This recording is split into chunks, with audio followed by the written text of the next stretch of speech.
En janvier 2026, une étude publiée dans l'une des revues médicales les plus sérieuses au monde, JAMA Network Open, a analysé les données de 20 847 adultes américains. Et le résultat a surpris tout le monde. Car les personnes qui utilisent une intelligence artificielle conversationnelle tous les jours présentent un risque de symptômes dépressifs supérieur de 30% par rapport aux non-utilisateurs. Et pourtant, cette même technologie est en train de révolutionner le traitement de la dépression et de l'anxiété. Cette étude a été menée par une équipe dirigée par le psychiatre Dr. Roy Perley, directeur du Center for Quantitative Health aux États-Unis. Et les chercheurs ont interrogé près de 21 000 adultes entre avril et mai 2025 à l'aide de questionnaires cliniques standardisés sur la dépression, l'anxiété et l'irritabilité. Ils ont croisé ces données avec la fréquence d'utilisation des IA conversationnels comme ChatGPT, Gemini ou DeepSeek. Et le résultat est sans appel car les utilisateurs quotidiens d'IA présentent 30% de risque supplémentaire de symptômes dépressifs. Environ 10% des participants déclaraient utiliser une IA générative tous les jours, dont plus de 5% plusieurs fois par jour.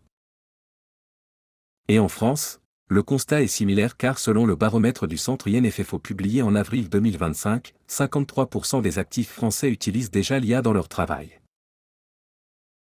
Mais pourquoi l'utilisation quotidienne d'IA serait-elle liée à plus de dépression? Et les chercheurs avancent plusieurs explications. Car premièrement, l'IA peut créer une illusion de relation humaine. Et les personnes vulnérables peuvent développer une dépendance émotionnelle à ces chatbots, qui simulent l'empathie sans en avoir réellement. Et deuxièmement, l'usage quotidien d'IA réduit les interactions humaines réelles. Et l'isolement social est l'un des facteurs de risque les plus connus de la dépression. Et troisièmement, 71% des actifs français craignent que l'IA réduise leurs interactions humaines. Ce qui confirme que cette peur est bien réelle et ancrée dans le quotidien professionnel. Et il est important de préciser que cette étude montre une association et non une causalité directe. Ce qui signifie que l'IA ne cause pas forcément la dépression. Et pourtant cette même technologie peut aussi soigner la dépression car en mars 2025 une équipe du Dartmouth College a publié dans le NEJMAI le premier essai contrôlé randomisé d'un chatbot basé sur l'IA générative pour traiter des troubles mentaux. Et cet essai portant sur 210 adultes a montré des résultats comparables à ceux des psychothérapies de première ligne sur la dépression, l'anxiété et les troubles alimentaires. Et c'est une avancée majeure car dans de nombreuses régions du monde l'accès à un psychologue ou un psychiatre est limité soit par le coût, soit par le délai d'attente, soit par le manque de professionnels disponibles.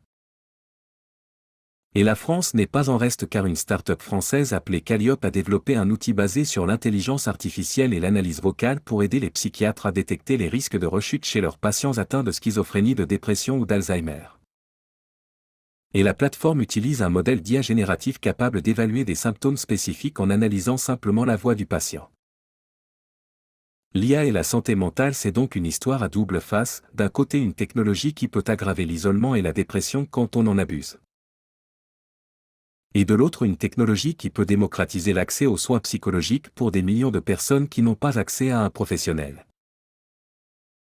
Et en tant qu'ambulancier, j'ai transporté des patients en crise psychiatrique dans des urgences débordées et je sais combien l'accès aux soins mentaux est difficile en France.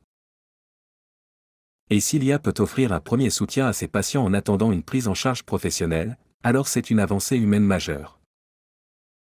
Mais utilisez-la avec modération et n'oubliez jamais que rien ne remplace une vraie conversation humaine.